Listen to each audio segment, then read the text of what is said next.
Hola, muy buenas tardes a todos. Claudio, antes que nada te doy la más cordial bienvenida. ¿Cómo estás, amigo? Muy bien, mi querido Juanjo, aquí saludándote con mucho gusto.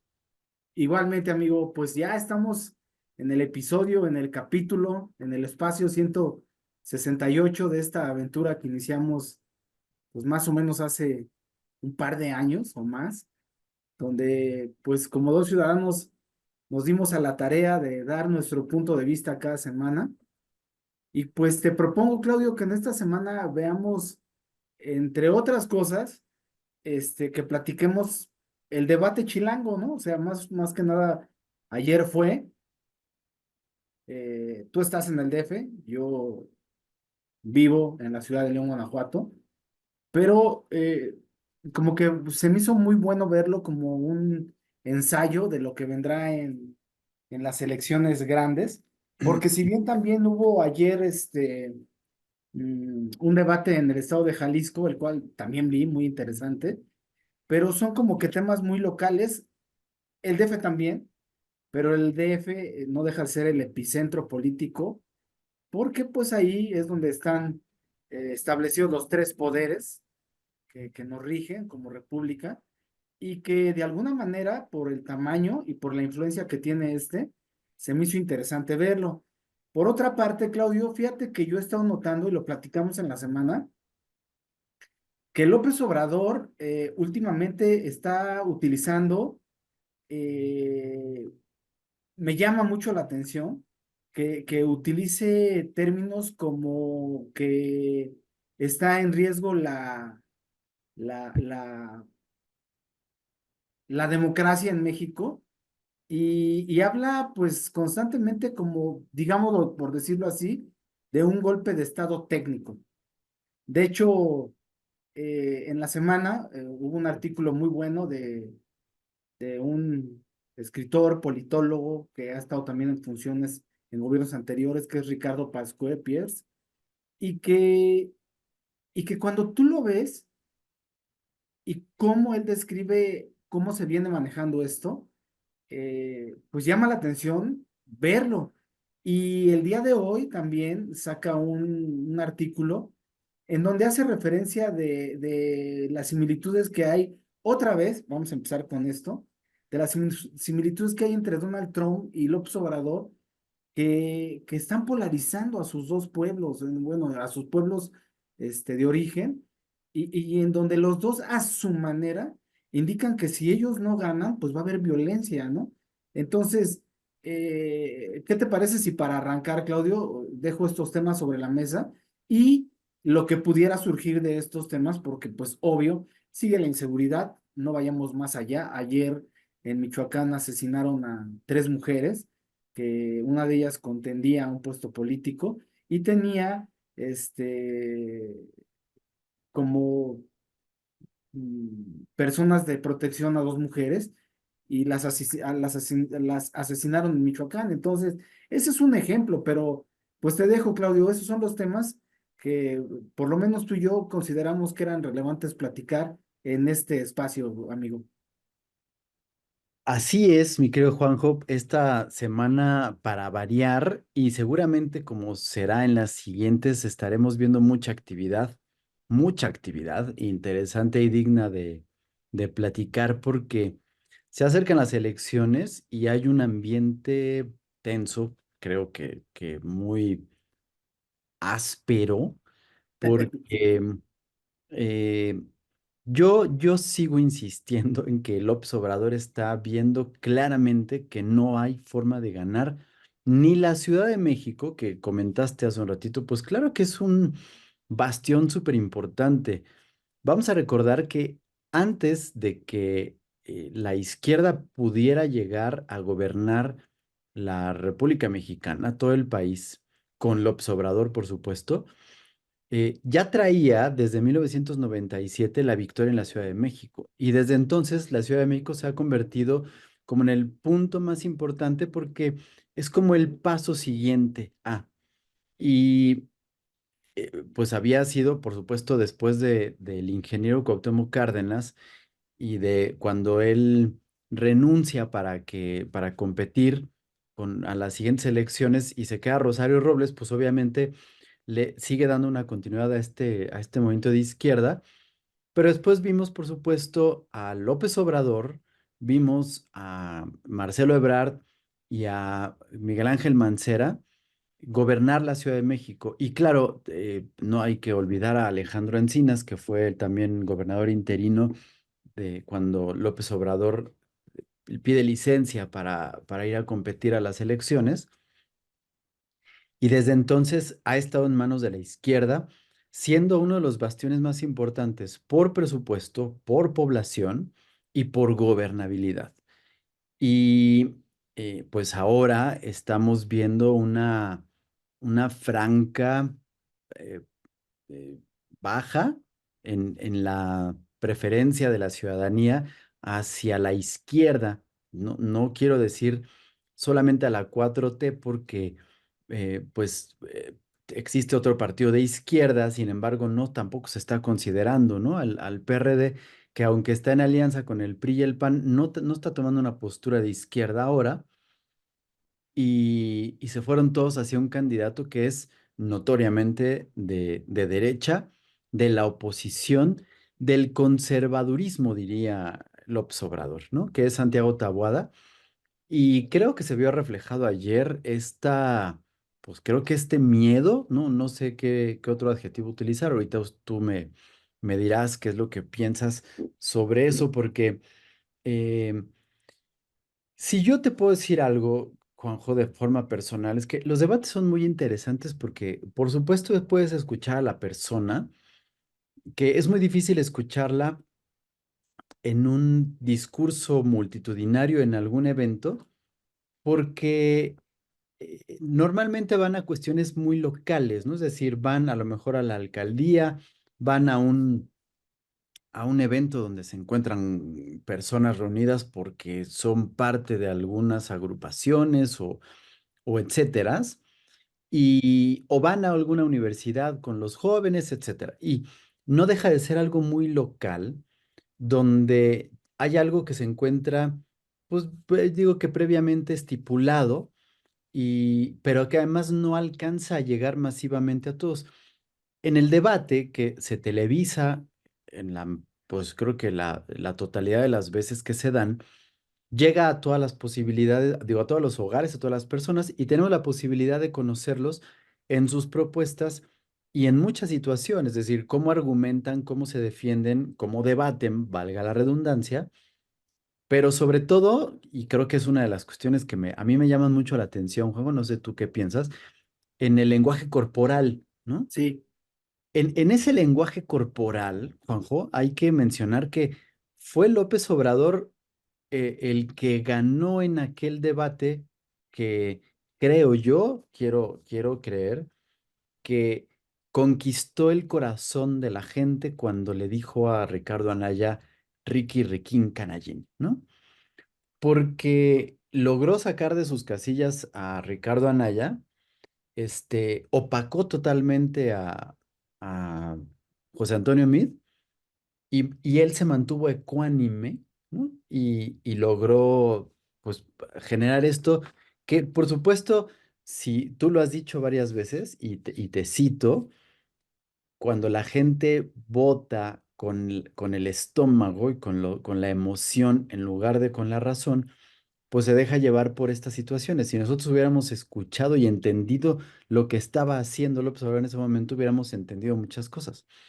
Y creo que esta es una de las cuestiones importantes a analizar en los debates, y ayer no fue la excepción con ninguno de los dos. Por supuesto, eh, eh, los debates son un termómetro, yo nada más quiero decir, eso es un mero termómetro porque ayer acabó el debate, los debates, y todos los contendientes, los candidatos a las gobernaturas de cada uno de los dos estados que fueron ayer, se declararon ganadores, todos. sí, Si yo debato contigo ahorita, en cualquier situación, pues yo puedo sentir que gané y puedo decir que gané, y tú también puedes decir que ganaste y no va a pasar absolutamente nada porque los debates no son concursos claro.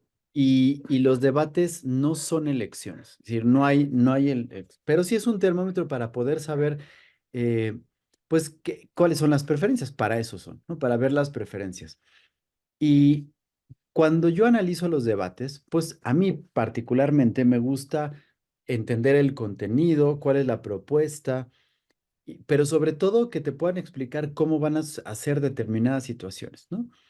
Y yo soy, aunque acabo de decir que no deben de ganarse los debates, yo te puedo decir que hay perdedores en los debates que son muy notorios y esos perdedores son quienes en lugar de generar una propuesta y de hacer contenido y de buscar el diálogo, proponer y explicar cómo hacer las cosas, ofenden, denostan y atacan al contrincante, ¿no?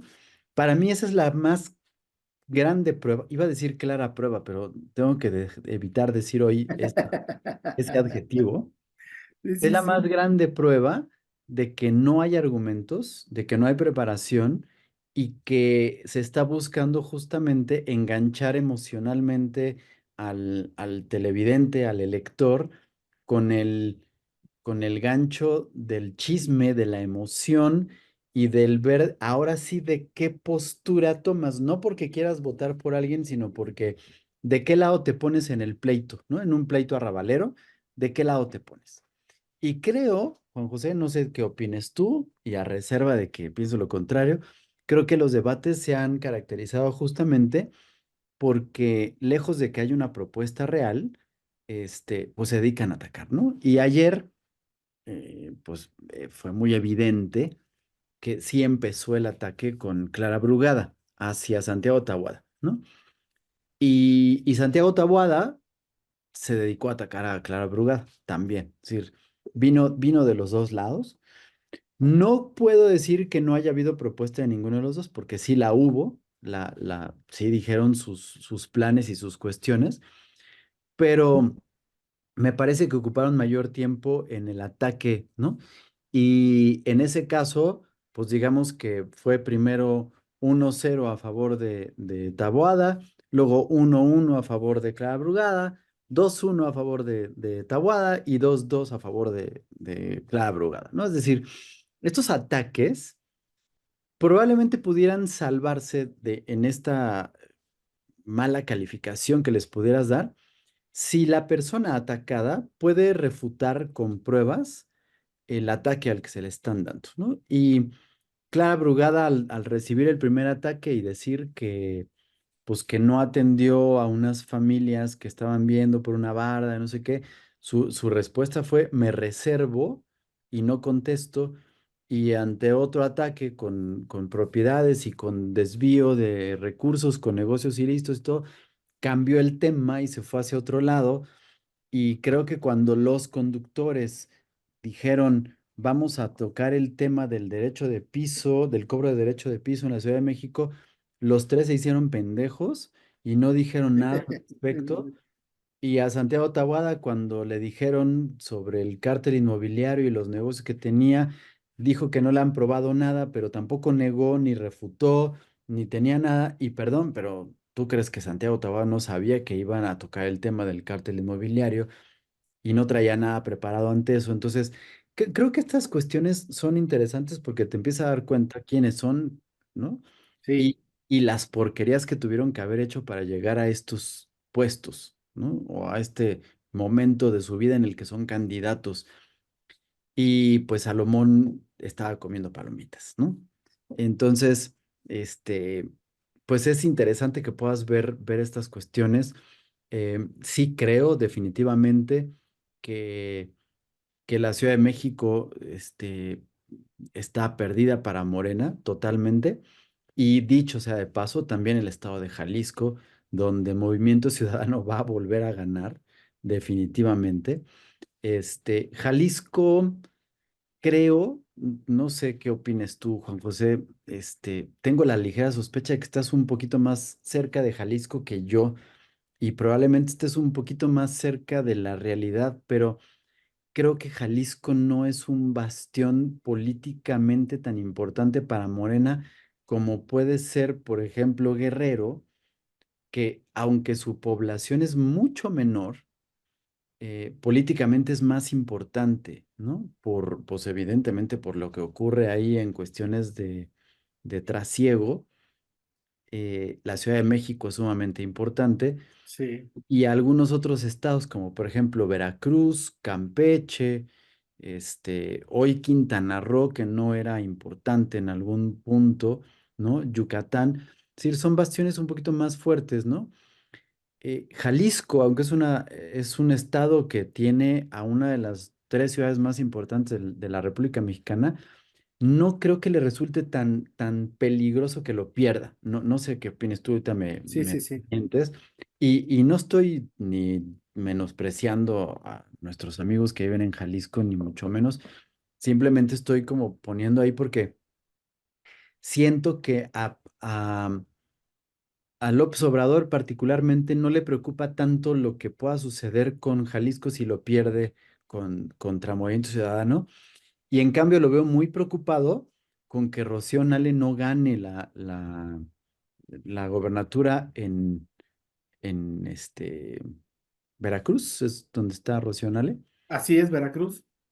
O sea, ¿no? O sea, sí noto ahí algunas cuestiones. Entonces, yo creo que en el caso de Jalisco, está menos preocupado, pero sí noto que hay una preocupación enorme por la Ciudad de México.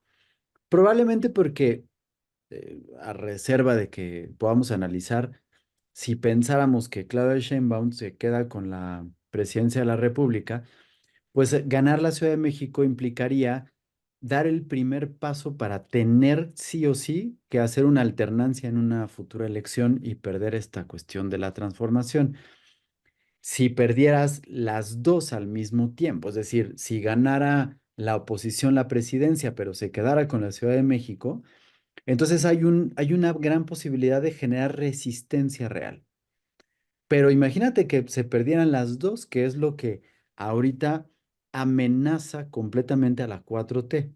Entonces, pues ahí no importaría si gana Veracruz, Rocío Nale, si se quedan con Baja California, si se quedan con Campeche, con Quintana, ya no hay un contrapeso fuerte, ¿no?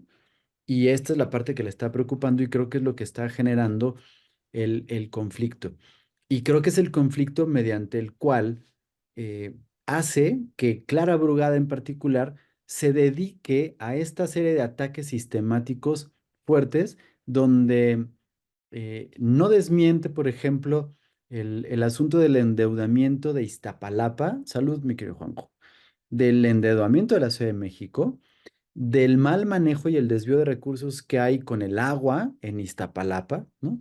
Donde, pues además, eso es algo claro y que tenemos todo. Iztapalapa es más famoso en toda la República Mexicana por no tener agua que por cualquier otra cosa. Y a mí, por ejemplo, me llama la atención que la candidata a la gobernatura de la Ciudad de México por Morena, Clara Brugada, se ponga a presumir que hay utopías que tienen albercas, que dice que tienen albercas, cuando la gente no tiene agua potable, ¿no? Y hoy por hoy, pues supongo que tú estás al tanto, como siempre estás al tanto de las cosas, de la crisis que estamos en la Ciudad de México, porque resulta que, pues hasta donde yo tengo conocimiento, Juan José, el Cutzamala es la fuente del agua potable que llega a la Ciudad de México, ¿no? Este sistema que es famosísimo y que además viene desde principios del siglo XX y, y está seco y entonces eso implica que para más o menos mayo, es decir, en menos de 2 meses, vamos a tener una sequía que implica un desabasto casi total de agua en la Ciudad de México. Y ante eso, Martí Batres está diciendo que no es cierto, que no hay ningún problema y que hay muchas otras fuentes de dónde sacar el agua. Y Clara no pudo hacer que esas muchas fuentes abastecieran de agua a Iztapalapa, ni Claudia Sheinbaum, por supuesto. Sí, Y hoy tampoco Martí Batres, y no se está solucionando nada.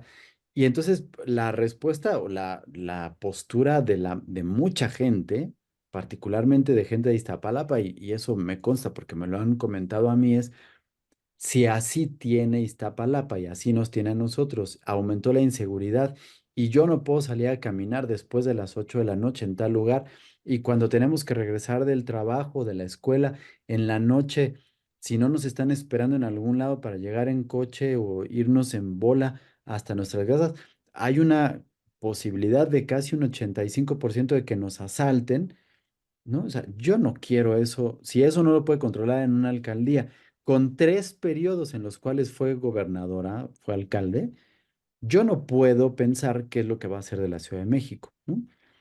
Y creo que eso es una realidad. Clara tiene puntos importantes ante lo que ha dicho Santiago Taboada, ¿no?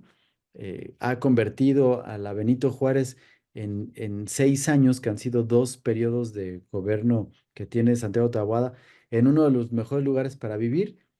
Y eso es una figura retórica que también es una falacia porque no lo hizo Santiago Taboada, ¿no? Santiago Taboada recibió a la Benito Juárez como uno de los lugares de mejor calidad de vida de la República Mexicana, y lo que hizo fue que la mantuvo, ¿no? O sea, tampoco la elevó, no la mejoró, y eso que la recibió tampoco lo hizo el jefe de gobierno perdón, el alcalde anterior, ¿no? Es decir, es un trabajo que se ha venido haciendo desde hace casi 50 años, Juan José, ¿no? O sea, cuando tú Sí, y yo sí, éramos niños, la Benito Juárez ya era una alcaldía, en nuestro momento una delegación, que sí. tenía una calidad de vida alta, mejor, en todas las zonas que tiene. Entonces, no es algo que haya hecho Santiago Taboada y se está colgando la palomita de eso, ¿no? Tampoco hay que hacer. Y Santiago Taboada no respondió y también atacó, ¿no? Y entonces, pues bueno, y Chertorivsky, pues me da risa porque decía, ya vamos a ponernos serios, y sacaba las palomitas, ¿no? Y que así, ya ahora sí vamos a ponernos serios, y aquí como las palomitas y se burlaba, y entonces, pues bueno, ¿no? O sea, esa impresión, y con eso me quedo de algunas cosas del debate, aunque creo que pues habrá que analizar un par de cosas muy particulares y más a fondo, pero en general yo eso es lo que veo, no sé tú qué opines, ¿no? Que Mira, para no redundar en muchas de los comentarios que hiciste, a mí me llamó la atención, Claudio, que todavía en estos debates estamos hablando del López Obrador, no directamente del López Obrador, pero sí de los proyectos de forma, de los proyectos de López Obrador y de la forma de gobernar de López Obrador. Y es algo que me llama mucho la atención porque es más que evidente que tanto Clara Brugada como Claudia Sheinbaum llevan esa línea. Y a mí eso me llama mucho la atención porque les deja muy poco margen, si se puede decir así, que ellas pudieran tomar en función de hacer propuestas válidas.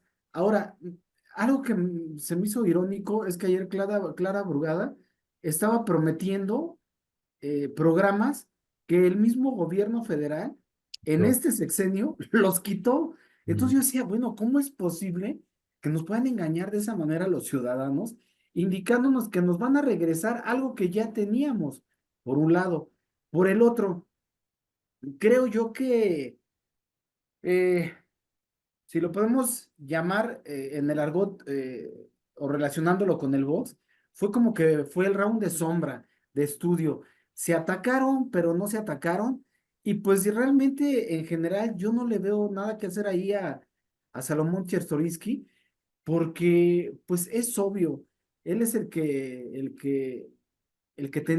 quería llamar más la atención, pero pues era evidente que nadie se enganchó, nadie le hizo caso y más que nada como que fue un preentrenamiento para ver a Maines con las palomitas, pero a Maines con una carta blanca también, ¿no? Podría ser, porque realmente no veo cómo pinten o de qué manera en las elecciones.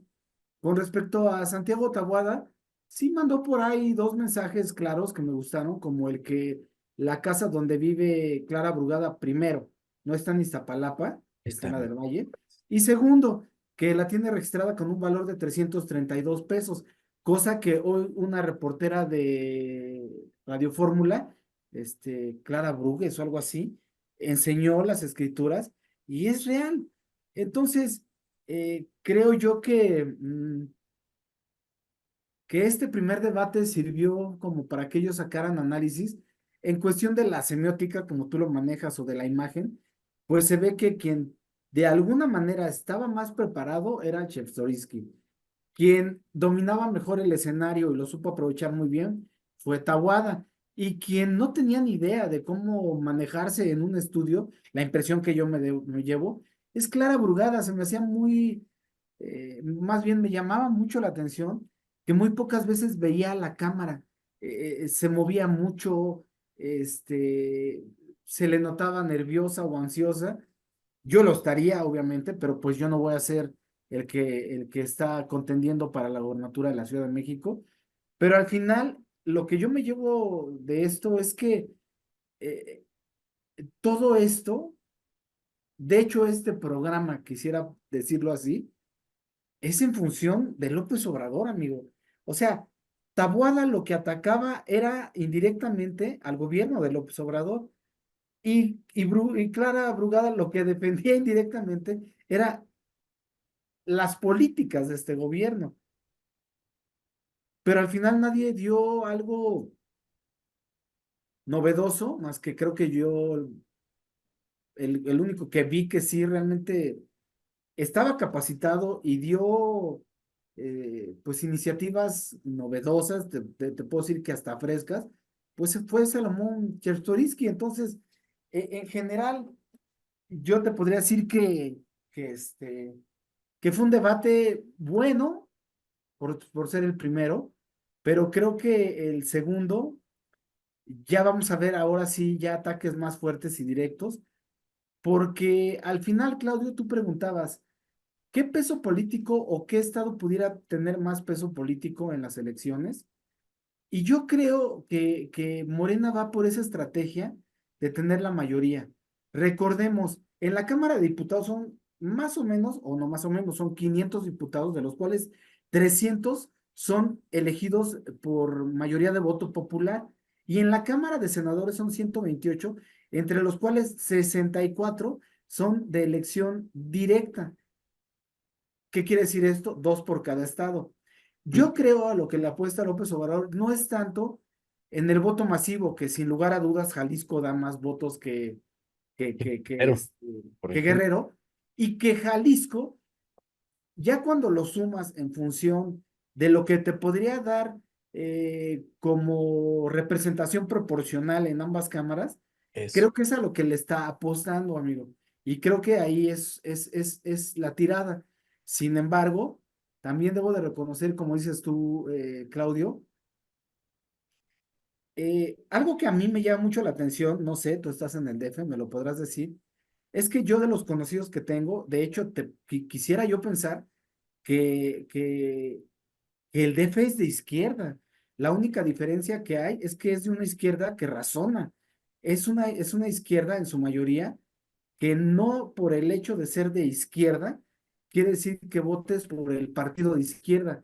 Ahí entonces yo diría que son de esas izquierdas moderadas que sí buscan esa igualdad en los aspectos sociales, políticos, pero sí son más conscientes que en otros estados. Y es por eso que tiene tanto eco las manifestaciones que hay en la Ciudad de México, antes Distrito Federal. Creo, no lo sé, eh, yo te puedo decir por lo que yo sé, que de las entidades que yo veo que están más involucradas en la política es Monterrey, la Ciudad de México y Guadalajara. Creo que esas tres entidades ya están adquiriendo una madurez política, el cual sí puede permear a los estados que colindan. ¿Qué podemos decir? Por ejemplo, me llama mucho la atención Morelos, Puebla, Veracruz, donde los gobiernos todavía siguen siendo dominados por un personaje en particular, pero, pero la gente está más alejada de eso. La participación ciudadana en esos estados es menor a los tres estados que comenté anteriormente. Creo yo que en estas elecciones lo que sí nos va a hacer participar es el hartazgo que ya tenemos de la polarización.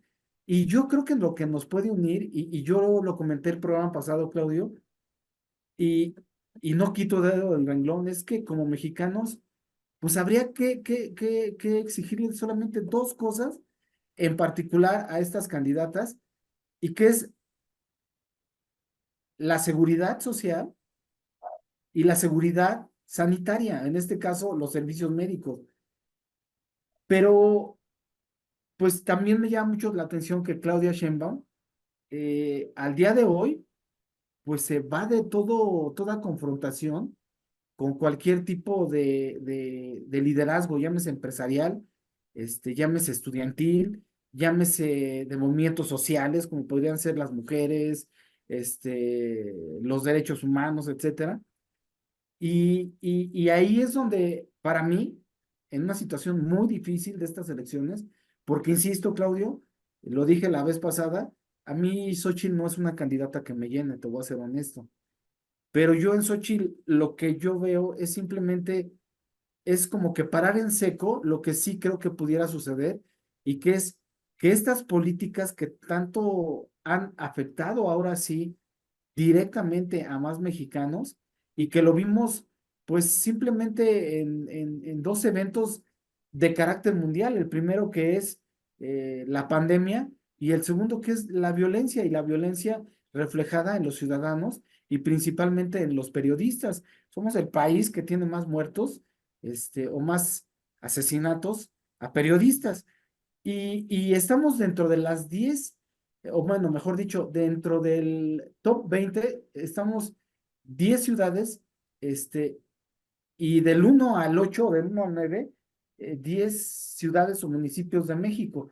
Eso como ciudadanos nos debe de llamar la atención, y sí dejar a un lado esa parte partidista y decir, bueno, es que los chairos, los fifís, etcétera, no, es México al final de cuentas, porque lo que es un hecho es, los políticos no van a cambiar por nosotros, ellos siempre van a ver sus intereses, pero sí, sí podemos exigirles nosotros el que la manera de hacer política sea diferente, y y que por lo menos nos den esos dos elementos, Claudio.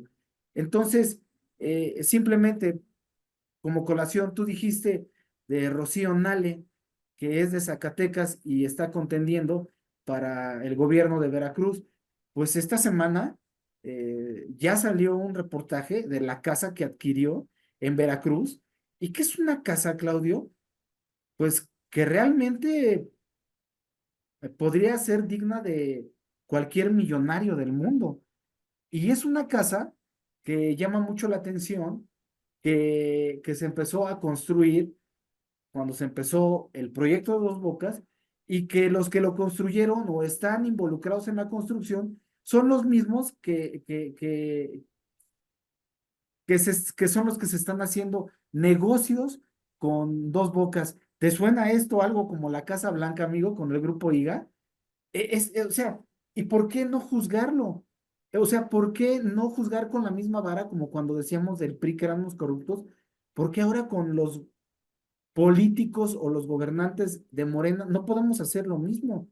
¿Por qué? Porque el presidente dice que entonces ya somos parte de un complot internacional, de la derecha conservadora, etcétera, etcétera, etcétera.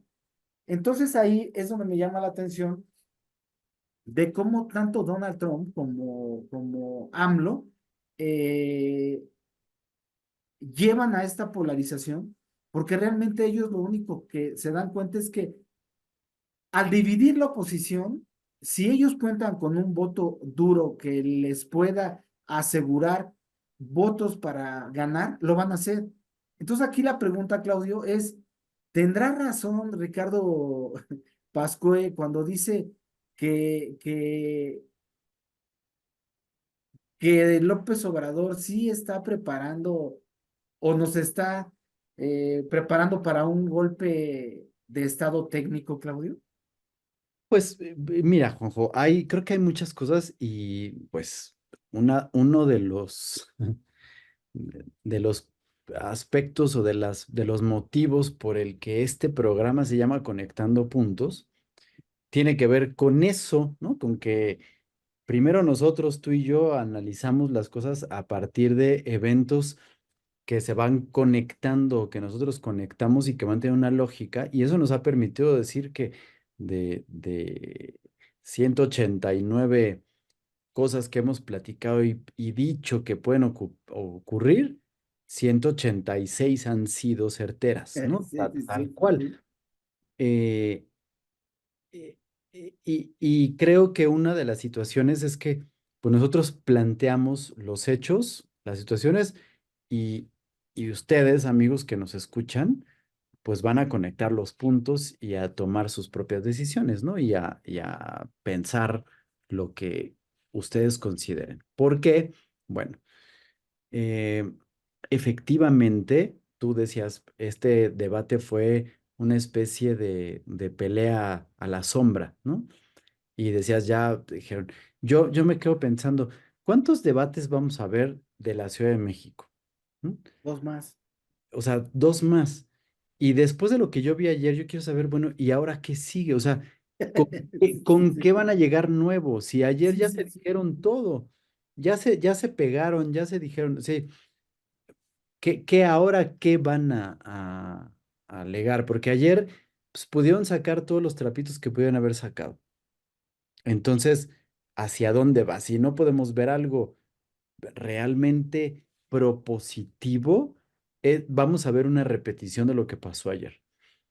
Creo que una de las cuestiones que sí me parece importante destacar es que Clara empezó justamente hablando de estos programas que había cancelado el mismísimo gobierno, se le señaló en algún punto y dijo que no, que ellos iban a hacer, pero además creo que yo dejé de escuchar a Clara en la segunda participación, amigo, independientemente de los ataques, porque a partir de esa se dedicó no solo a replicar a Claudia, sino a hablar de lo que hizo Claudia. Y entonces yo decía, bueno, ¿y en dónde está lo que tú como jefa de gobierno vas a hacer si lo que estás haciendo es una especie de informe de lo que se supone hizo Claudia, que tenemos nuestras dudas de que hayan sido así? Y entonces ahí, por supuesto, hay un problema. Y luego yo me pongo a ver a Claudia y en estos días salió alguien, tuvo a bien hacer un comparativo de discursos de López Obrador en el dos mil Sí, diecisiete y 2018 en sus campañas, corte a un pedazo de un discurso de Claudia Sheinbaum en este tiempo que lleva de campaña y son las mismitititas frases y la mismititita propuesta y lo mismitito, o sea, cuando le dicen a Claudia la calca es porque literalmente es una calca, está sí, repitiendo todo y está repitiendo cosas que además se supone ya están ejecutadas y ya están hechas, ¿no? A sí. mí lo que me llama la atención y pues sí me causa un poquito ya de indignación es que Claudia esté utilizando como bandera de campaña y como promesa que no va a haber avión presidencial. Sí, Ah, sí, sí. pues es que ya no hay. Y que ya no va a haber que no regresen a Los Pinos, a vivir a Los Pinos. O sea, No, como sí, ya no si de- viven. no, ajá, y entonces, pero además como si de verdad la situación del país se fuera a solucionar porque no hay avión presidencial y todo, porque eso es lo que pues tienen ustedes que entender, ¿no? Cuando vamos a tomar una decisión, ¿no? Sobre todo estas personas que están defendiendo a Claudia, que están apoyando a Claudia, porque dicen que va a cuidar que no regrese el avión presidencial o que ya no van a vivir en Los Pinos, pero no pasa nada si la violencia se dispara, si no hay programas médicos, si no hay una serie de cosas, ¿no? Y me llama la atención porque, este, pues mencionabas hace un ratito algunas cuestiones importantes que lo comentamos aquí en el programa. Efectivamente, el número de homicidios dolosos en este sexenio ha sido el más alto en la Así es, historia. así es. Hace 8 días hablamos de 177,000 y estoy seguro que esta semana ya se actualizó y la cifra llegó a 182,000, Juan José. O sea, de la semana pasada para acá, bueno, yo di la semana pasada una cifra que seguramente no estaba actualizada porque no creo que hayan matado a 5,000 personas en una semana. Sería terrible. pero ya estamos en 182,000. Pero quitando eso, que podrán tener todos los argumentos que quiera el secretario de Seguridad Ciudadana, llegó, y aunque ya esté en disminución, llegó, el punto ese es el más grande, es una pena, es terrible, pero también hay que mencionar que este sexenio es el primero en el que se están contabilizando en aumento los desaparecidos. Sí. Y probablemente, Juanjo, y digo, por supuesto que no quiero decir algo que pueda sonar a que no me importa o que estoy minimizando, pero el asunto de que tengamos desaparecidos es probablemente más grave, Sí, más doloroso a que tengamos un número de asesinatos muy alto. ¿Por qué? Porque lamentablemente con los desaparecidos no tenemos la menor idea de qué se trate y hay una incertidumbre muy grande. López Obrador, cuando se le cuestionó al respecto, dijo que había que revisar porque muchos de los desaparecidos se habían ido de su casa porque se pelearon con alguien, porque se habían divorciado, porque se habían ido con el novio o porque cualquier otra cosa, pero él no consideraba que las desapariciones fueran importantes y no le estaba dando.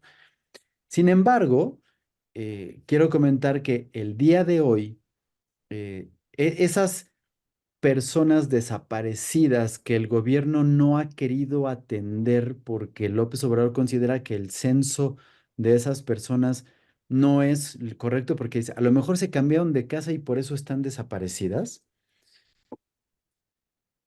Están desaparecidas porque hay gente, familiares cercanos, en algunos casos madres, esposas o hijos, hijas, que se encuentran buscando a estas personas con una desesperación terrible porque no saben qué pasó, salvo que en algunos casos sí vieron que los levantó alguien del crimen organizado y ya no se volvió a saber nada de ellos y no encuentran ni los cuerpos ni se sabe nada de ellos y no está el paradero. Y entonces eso lleva a que haya un grupo de personas que buscan a estos desaparecidos. Y una de las madres buscadoras de los desaparecidos, Cecilia Flores, fue hoy a Palacio Nacional con una pala en la así es. a pedir que lo recibiera López Obrador porque le iba a dar la pala, porque López Obrador dijo que él personalmente se iba a encargar de estas desapariciones y le iba a dar la pala para que entonces viera que con esa pala, Ceci Flores ha estado buscando a sus hijos o a su hijo y en cambio ha encontrado a muchas otras personas. Es decir, sí hay desapariciones y están en otro costal que es también terrible y los está buscando. Y lejos de hacer la atención, sucedió lo que sucedió, lo que vimos la semana pasada con los de Ayotzinapa, que el observador dijo, no los voy a recibir, porque no los voy a recibir, ¿no? Y entonces yo veo esta estrategia también con Claudia Sheinbaum, ¿no? Cuando, ahorita me dices tú qué opinas de que la semana pasada se le invitó a un grupo, perdón, una reunión con un grupo de empresarios e inversionistas que organiza Citibanamex y llegó Álvarez Maínez y llegó Sí. esta Xóchitl Gálvez, Xochitl. pero no llegó Claudia Sheinbaum. Y al otro día o a los 2, 3 días, no importa cuánto tiempo después, organiza la Cámara Nacional de la Industria de la Construcción con el Colegio de Ingenieros otra reunión y llega Álvarez Maínez y llega Xóchitl Gálvez y avisan que Claudia Sheinbaum no puede llegar, está ella en el Tren Maya paseando, que además ahí hay otro detalle importante que comentar, pero que les manda un video, ¿no? Video que ni siquiera quisieron pasar, que Sí. les causó enojo, y entonces ni siquiera supimos de qué se trataba el video, y entonces hay esto que dices tú, prefieren no confrontarse, no llega, no dice y está evadiendo tal cual está haciendo López Obrador, solo que López Obrador en en el desempeño de sus funciones, ¿no? Está evadiendo la realidad y Claudia Sheinbaum está evitando la confrontación donde seguramente le van a preguntar de la realidad. Y, y en otro punto, la semana pasada tuvimos una visita oficial de los Reyes de Suecia y tenían como parte de las visitas ir a conocer el Tren Maya y subirse al Tren Maya pero los reyes de Suecia, cuando vieron en la agenda que el Tren Maya había sido producto de un ecocidio y de una deforestación de miles de árboles en una zona protegida, dijeron, no nos vamos a subir. Y el Claro, comunicado oficial de la monarquía sueca es porque nosotros somos un gobierno que está a favor de la conservación ambiental y nuestra postura ambiental ha sido siempre de una defensa de este tipo de cuestiones y por tanto no nos vamos a subir al Tren Maya porque está representando algo con lo que nosotros no creemos y no podemos subirnos a ese tren porque sería validar un ecocidio. así es. Y entonces López Obrador evade el tema otra vez, es decir, estamos evadiendo la realidad y los hechos a los que nos estamos enfrentando. Y ante esta serie de situaciones que nos estamos enfrentando, en esta evasión otra vez de la realidad, López Obrador dice, estoy a punto de perder las elecciones porque Claudia Sheinbaum llegó a su punto máximo de elector, Sí. ya topó a lo que tú y yo hemos de aquí dicho contablemente con matemáticas duras y cifras reales, a un voto duro de 11 millones de votantes, más probablemente 4 de simpatizantes, es decir, alrededor de 15, tal vez 16 millones de votos viéndonos buen pedo tú y yo. Pero Sí, ya no llega más y entonces ya no puede tener y recordemos que faltan los otros 14 que votaron por López Obrador, que ahora se hacen, se manifiestan como arrepentidos y que por supuesto no votarán por Claudia Sheinbaum. Y entonces ahí, si contamos eso, estamos hablando de que estamos teniendo pues un empate técnico, ¿no? Es decir, una elección cerrada. Sin embargo, recordemos que todavía hay otros 15 votos de personas que sufragaron a favor de Ricardo Anaya y de José Antonio Meade. Si tenemos esto, vamos a pensar que tuviéramos, pues por la gente que está en esta elección no va a participar, una clara o una fuerte ventaja de la oposición por sobre Claudia, pues de probablemente un 60%. ¿Qué es lo que va a pasar? Pues que probablemente ya lo perdieron y entonces López Obrador se está curando en salud y está avisando. Lo que dice y acusa López Obrador es que le van a hacer un golpe de estado técnico que consiste en que la Suprema Corte de la Justicia, llámese así directamente Norma Piña, va a anular las elecciones porque a ella se le hincha el huevo y va a anular las elecciones. Y entonces ya está echándose la culpa. La historia y las estadísticas nos dicen que cuando López Obrador empieza a decir eso es porque no va a aceptar los resultados y va a hacer algo, lo que regularmente hace, lo que está acusando que le van a hacer. Eso es un hecho. Es decir, ahorita lo que podemos entender es que no va a aceptar que los votos no le favorecen a la cuarta transformación. Solo que si los votos matemáticamente salen pues muy por encima, no va a poder acusar de un golpe de estado técnico. así es. Entonces, Ricardo Pascoy lo que nos platica o lo que nos plantea en sus artículos es decir, si eso no le funciona a López Obrador, lo que va a hacer es que en su carácter de presidente y con las atribuciones que tiene, va a generar un estado de exención y él es el que va a anular las elecciones porque no está de acuerdo con el resultado y va a convocar a unas a modo donde pueda controlar los números y donde solamente puedan votar las personas que sí van a votar por él y es lo único que va a contar. Eso es lo que nos plantea, ¿no? Y si nosotros conectamos puntos, pues esa es una lógica muy esperable, ¿no? Es lo que Claro. nos podríamos esperar según conocemos a López Obrador. Y es que si nos ponemos a ver, todo coincide con respecto a que poco a poco él, aparte de estarse involucrando más en las elecciones, eh, estoy seguro, Claudio, lo sabemos, que él debe de tener, como dice, otros datos con respecto a las encuestas y que sí está viendo en riesgo que Claudia Sheinbaum pueda ganar. Y yo insisto, él lo único que está viendo son dos cosas, protegerse y perdurar en el poder.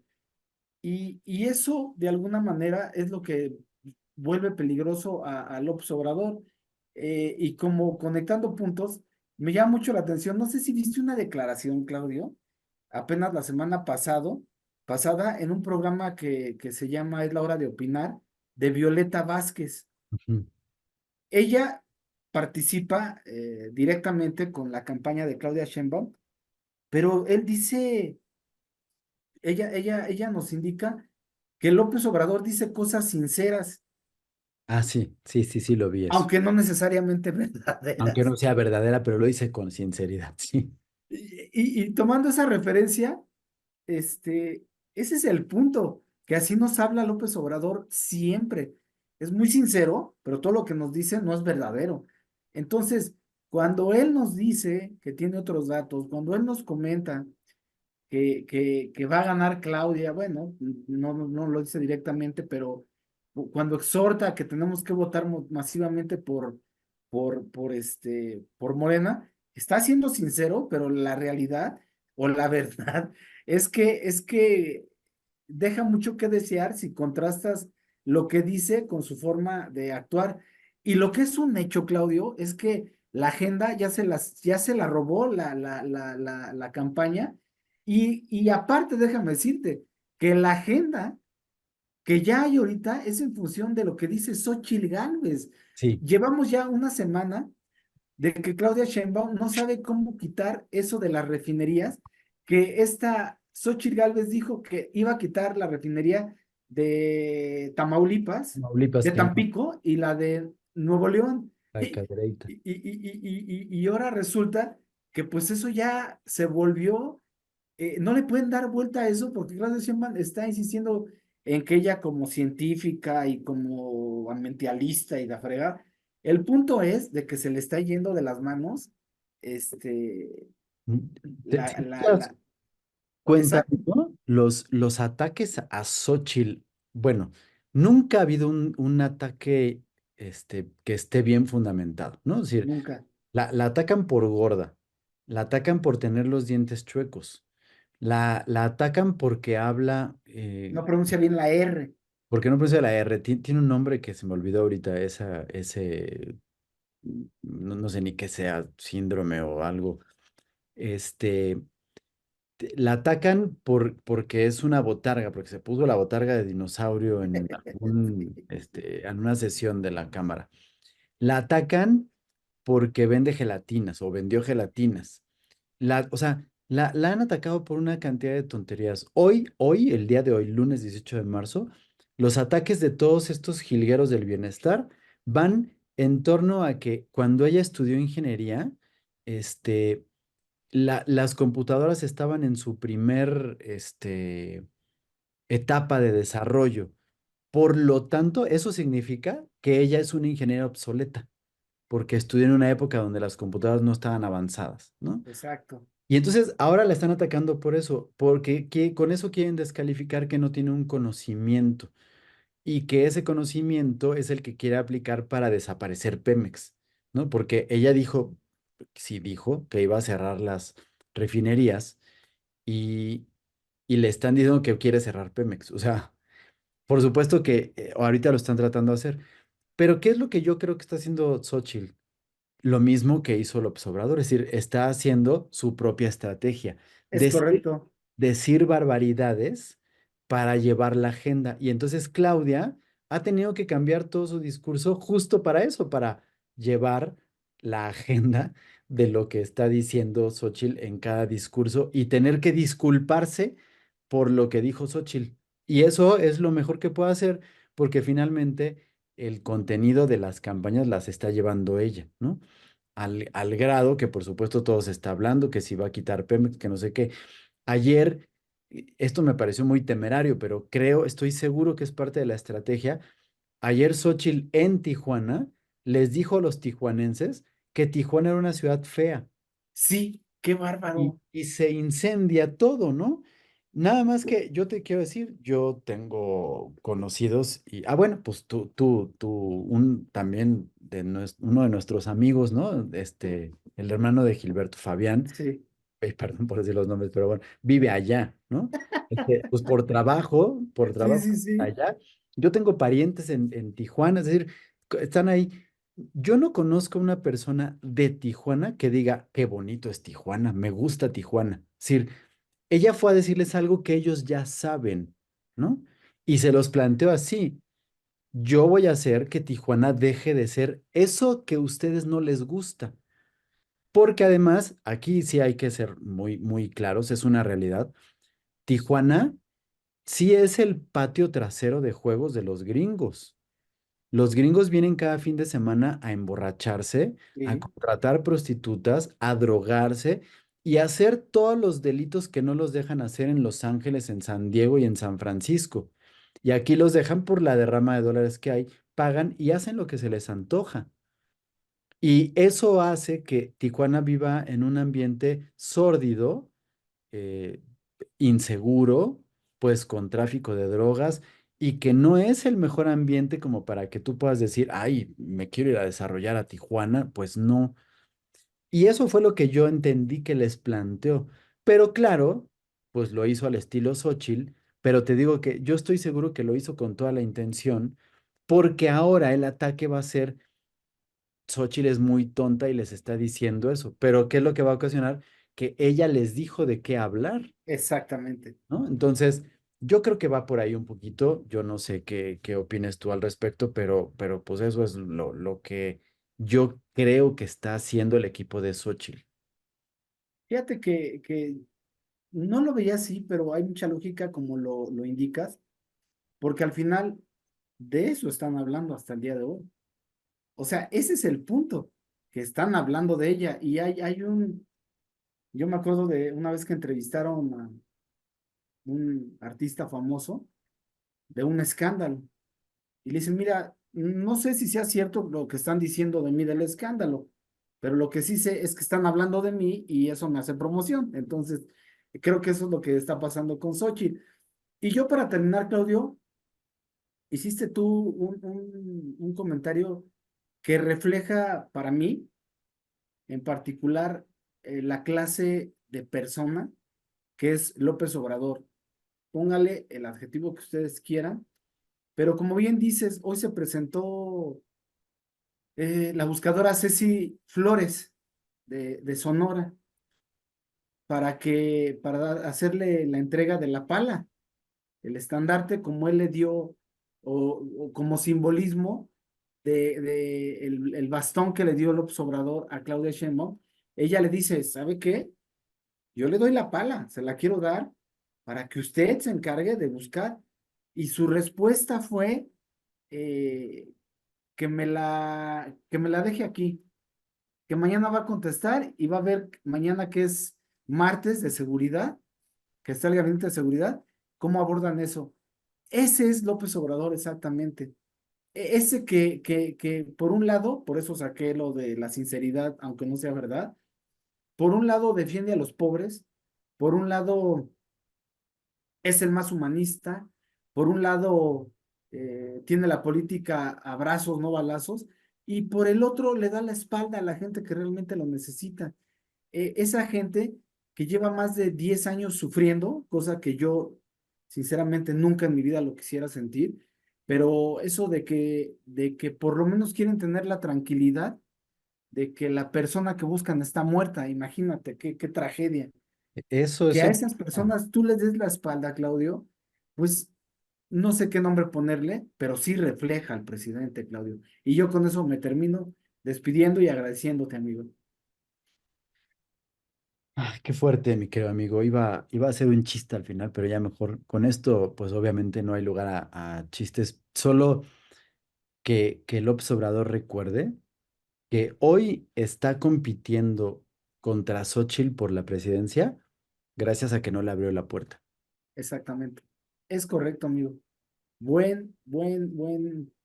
comparación al simbolismo que representa la puerta de Palacio Nacional y de que él no le, no le dé apertura a los movimientos sociales que demandaban desde el inicio de su mandato ser escuchados, amigo. Al día de hoy le siguen dando la espalda a esos movimientos. Así es.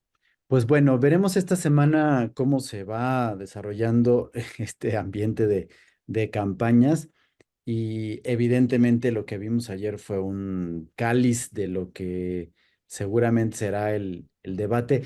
Yo ahora estoy con serias dudas de que Claudia Sheinbaum llegue al debate. Tengo la ligera sospecha de que no va a llegar Sí, y pues a ver qué hace Álvarez Maínez, ¿no? Porque si ayer Salomón Chertoriski hizo, él iba como haciendo cosplay de Milhouse de los Simpson y a comer palomitas, este, sí, sí, sí, sí, Álvarez Maínez va a ir a hacer pues el de Barney, ¿no? Él va a hacer el cosplay de Barney porque va a ir con su carta blanca y seguramente ya ebrio y, y a decir algo, ¿no? Entonces, yo de verdad con Álvarez Maínez me pongo a pensar, si tú crees que uno de estos días la estás pasando mal, piensa que alguien le está haciendo la campaña a Álvarez Maínez.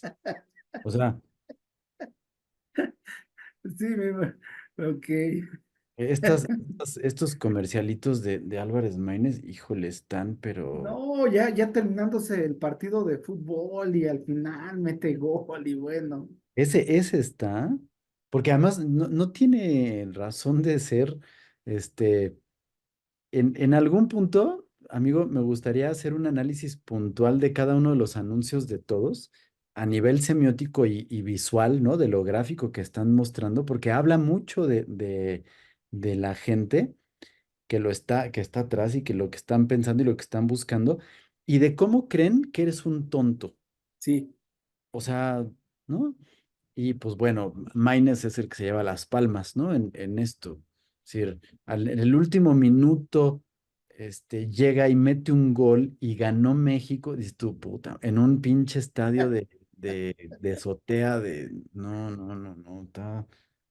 Y el chavito este que me caía tan bien, caray. canta. Dicen los que opinan de las campañas políticas que lo que es el hambre, amigo. Sí, sí, sí, sí, sí, sí, sí. Oye, pues recordar que el 7 de abril, el domingo 7 de abril es el primer debate de los candidatos a la presidencia, amigo. Entonces, Que son a partir de hoy, si no me equivoco, 15 días, ¿no? Sí, así bueno, es, de ayer son 2 semanas. así Es es, decir, es el después de la Semana Santa, ¿no? Si no me así es. Ok, pues sí, a ver cómo nos va. Yo digo que yo la verdad es que quisiera, sí quiero que llegue Claudia Sheinbaum, pero así como está ahorita evadiendo todo, no sé si vaya a llegar. Allá ya lo platicamos. Digo, faltan todavía 2 programas para entonces, pero, Vamos pero a ver qué sucede, y amigo. estaremos platicando al respecto. Por lo pronto, esta semana seguramente va a estar este, interesante ver qué es lo que sucede aquí y en el mundo, ¿no? Hoy nos despertamos con que Putin está amenazando con iniciar la Tercera Guerra Mundial, con que Kim Jong-un lo está apoyando y dice que está al borde de la tablita. Y mientras tanto, Kate Middleton no aparece, no sabemos dónde está. Y la reina Leticia resulta que no es la mamá de las princesas. Y vale madre, estamos ¿en dónde estamos viviendo, mi querido Juanjo? Amigo, a ver si amanecemos para mañana. A ver, vamos a ver. Solo acuérdate que esta es la misma semana de hace 4 años cuando empezó la pandemia. Entonces, no va a ser que haya un bucle energético ahí haciendo Esperemos algo. que no, amigo, pero bueno, a ver, ya con todas esas noticias, la verdad, no sé si pueda dormir y agradeceré llegar el próximo domingo para decir, llegamos, amigo. No, no, a ver cómo nos va, amigo. Bueno. Y claro, lo más triste de todo es que los Pumas están en 11.º lugar de la tabla y no tienen para dónde. No, no te preocupes, amigo, porque el León va a entrar a la liguilla y, pues parece que puede dar la sorpresa. Sí, tú sacas la Al, carta, al, entonces. al final son felinos los Los dos, dos. amigo. Eso. Está bueno. Pues queridos amigos, muchas gracias por acompañarnos. Nos vemos la próxima. Mi querido Juanjo, como Claro que siempre. sí, Gracias. Claudio. Que estés muy bien, hasta luego. Nos vemos.